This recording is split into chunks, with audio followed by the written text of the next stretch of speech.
চোৱা বাইক চলাই আহিছে কিন্তু তেল নাই এটা লাজৰ বিষয় আৰু এই ব্ৰ চেক কৰা তেল আছেনে বৰ দুখৰ বিষয় লাজ লাগিছে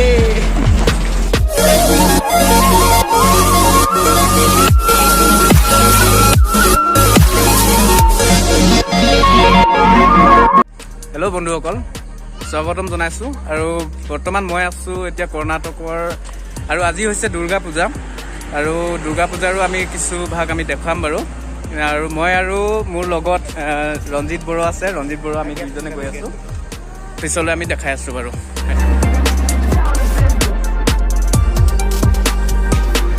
আৰু এয়াই হৈছে পূজা ইয়াতে পূজা কৰা যায় দুৰ্গা পূজাত গাড়ীবিলাকক পূজা কৰা যায় আৰু এয়াই হৈছে ফালৰ দৃশ্য আৰু বহুত গাড়ী আছে তো গোটেই গাড়ীবিলাকত আজি পূজা কৰা হৈছে 424খন গাড়ী আজি পূজা কৰা হৈছে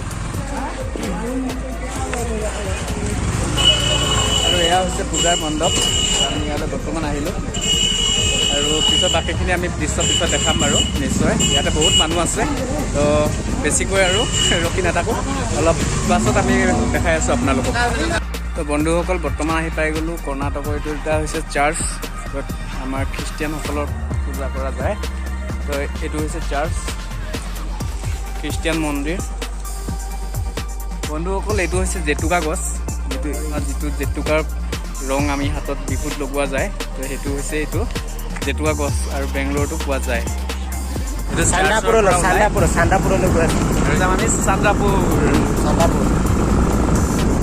আমি এতিয়া নেশ্যনেল হাই ৰোডত আছোঁ আৰু এইবিলাক চব এইটো হৈছে হাই ৰোড আৰু মোৰ লগত আছে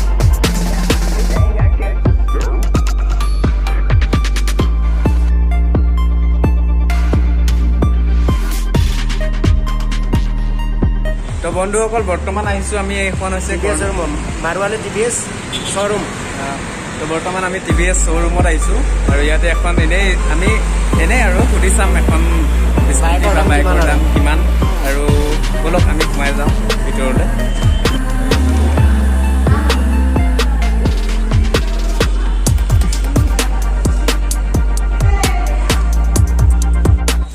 তো বন্ধুসকল গাড়ীখন চাই ল'লোঁ আমি আৰু নেক্সট মাহত আমি নৱেম্বৰত ল'ম তো বন্ধুসকল আমি চাই ল'লোঁ আৰু TVSৰ বাইক আমি এখন চইচ কৰি ল'লোঁ য'ৰ আমাক বিল দি দিলে কিন্তু আমি বাইকখন নলওঁ বাছ আমি জকিঙৰ কাৰণে সোমাইছিলোঁ আৰু এতিয়া বৰ্তমান ওলাই গ'লোঁ আৰু মোৰ লগত আছে ৰঞ্জিত বড়ো আমি এইটো এটা ধেমালি কৰিলোঁ আৰু এতিয়া আমি যাম ৰুমত বিন্দাছ এনজয় কৰিম আৰু এই বিলখন অহা নৱেম্বৰত আমি আহিম বুলি কথা দিছোঁ কিন্তু কি কৰিম উপায় নাই যদি পাৰোঁ তেনেহ'লে পইচা যদি হৈ যায় তেনেহ'লে আহিম আৰু নৱেম্বৰত নিশ্চয় আহিম তো বন্ধুসকল এইবাৰ আহিছোঁ আমি গাহৰি মাংস ল'বলৈ ৰঞ্জিত কিমান ল'বা গাহৰি ল'ম আৰু আধা কিলো ল'ম আৰু এতিয়া গাহৰি আধা কেজি ল'ম কেজি কিমান ইয়াত কৈছে 300 টকা কেজি 300 টকা অসমতকৈ বহুত বেছি নিচিনা লাগিছে আৰু য'ত মই থাকোঁ উৰণপল্লী বুলি কয় যিখন তামিলনাডু পৰে তাতে ৰেটটো কম আছে আৰু ইয়াতে এনেকুৱা ধৰণৰ গাহৰি মাংস বন্ধুসকল গাহৰি মাংস লৈ ল'লোঁ এতিয়া আমি যাবলৈ হ'লে এতিয়া আমি যাওঁ আৰু বিন্দাছ বনাই মেলি খাওঁহে আৰু এইটো চান্দাপুৰ চলো চান্দাপুৰ এতিয়া আমি লাই শাক ল'ব গৈ আছোঁ আৰু বন্ধুসকল কথা এটা জানে নাই লাই শাক আৰু গাহৰি মাংস বহুত টেষ্টি হয় গতিকে আমি লাই শাক লৈ আহোঁ আৰু গাহৰি মাংস বনাই বিন্দাছকৈ খাম এই বন্ধুসকল বৰ্তমান আছোঁ মই বজাৰত এতিয়া চান্দাপুৰ বজাৰত আৰু এই বেংগলোৰ বজাৰ আপোনালোকে দেখি পোৱা নাই চাগে বেংগলোৰ বজাৰ এনেধৰণে বহে অসমৰ নিচিনাকৈ আৰু বহুত ধুনীয়া বজাৰ বহুত বস্তু পোৱা যায় ইয়াতে সকলো ধৰণৰ বস্তু পোৱা যায় অসমৰ যিবিলাক আপোনালোকে লাই মূলা কলু কচু এনেধৰণে যিমান বস্তু আপোনালোকে বিচাৰে এই বজাৰখনত পোৱা যায় তো এইখনে হৈছে এইখন বজাৰ চান্দাপুৰ তো ব'লক আপোনালোকক বজাৰৰ কিছুমান দৃশ্য আপোনালোকক দেখুৱাওঁ আমি আহিছিলোঁ লাই শাক বিচাৰি গাহৰি মাংসৰ লগত লাই শাক খাম বুলি আৰু লাই শাক বিচাৰি আহিছিলোঁ কিন্তু এতিয়া লাই শাক আমি ইয়াত নাপালোঁ গতিকে আমি যাম এতিয়া হেপগুৰি আৰু হেপগুৰিৰ পৰা লাই শাক লৈ আহিম আৰু আজি লাই শাকৰ কাৰণে বহুত কষ্ট কৰা হৈছে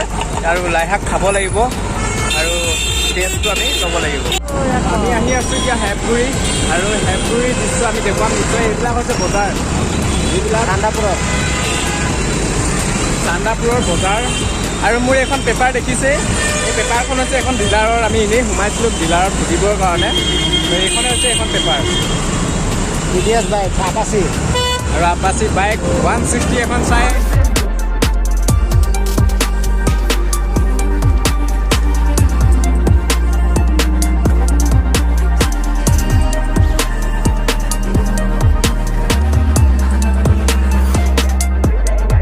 বন্ধুসকল চাওক, এতিয়া আমি ইমান দূৰ আহিলোঁ, কিন্তু এতিয়া স্কুটিখন ঠেলিবলগীয়া হৈছে, কাৰণ তেল নাই।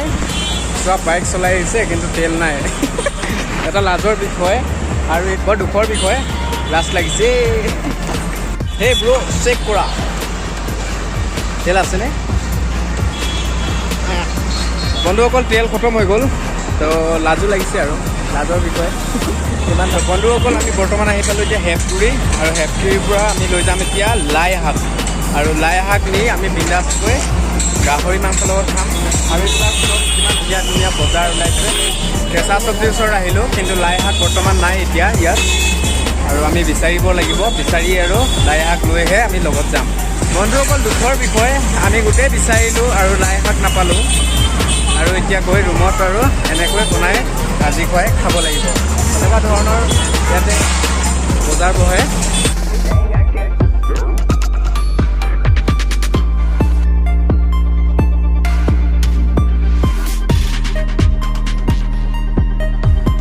বন্ধুসকল পকেটত পইচা নাই আৰু অলপ অভাৰ এক্টিং, কিন্তু বেছিকৈ অভাৰ এক্টিং কৰিলে এই টকা হয়। আমাৰ ৰঞ্জিতে আজি বুজি পাইছে। আমি আহিছিলোঁ ৰুমৰ পৰা বিন্দাছ। পইচা আছে, পইচা আছে। আৰু চব এইটো হৈছে হাই ৰোড, আৰু আমি হাই ৰোডৰ কিনাৰত এনেকৈ এখন স্কুটি আমি ঠেলি লৈ যাবলগীয়া হৈছে, কাৰণ আমি চোৱা নাই এইটো। আমাকতো লাজ লগা কথাই, আৰু এতিয়া হাই ৰোডৰ কিনাৰে কিনাৰে আমি এই স্কুটিখন আমি ঠেলি ঠেলি লৈ যাবলগীয়া হৈছে, কাৰণ আমাৰ ওচৰত পইচাটো আছে, কিন্তু এতিয়া বৰ্তমান তেল ডিপু বহুত দূৰত আছে। তো আমি এতিয়া ঠেলি ঠেলি গৈ থাকিম, উপায় নাই। আৰু বৰ্তমান সন্ধিয়া হৈ গ'ল, ৰাতি হৈ যাব। তো আজিলৈ ভিডিঅ'টো ইমানতে আমি সমাপ্ত কৰোঁ। জয় আই অসম, আৰু শেষত বাই বাই ন, bye bye Bangalore. Bye bye. আকৌ লগ পাই আছোঁ নেক্সট ভিডিঅ'ত, আৰু আপোনালোকে ছাবস্ক্ৰাইব কৰি দিব, লাইক কৰি দিব, আৰু কমেণ্ট কৰি দিব। হেল্ল' দোস্ত, আমি এতিয়া গাড়ীখন ঠেলি ঠেলি লৈ যাবলগীয়া হৈছে, কিনো ক'ম, ঠেলি ঠেলি যাবলগীয়া হৈছে।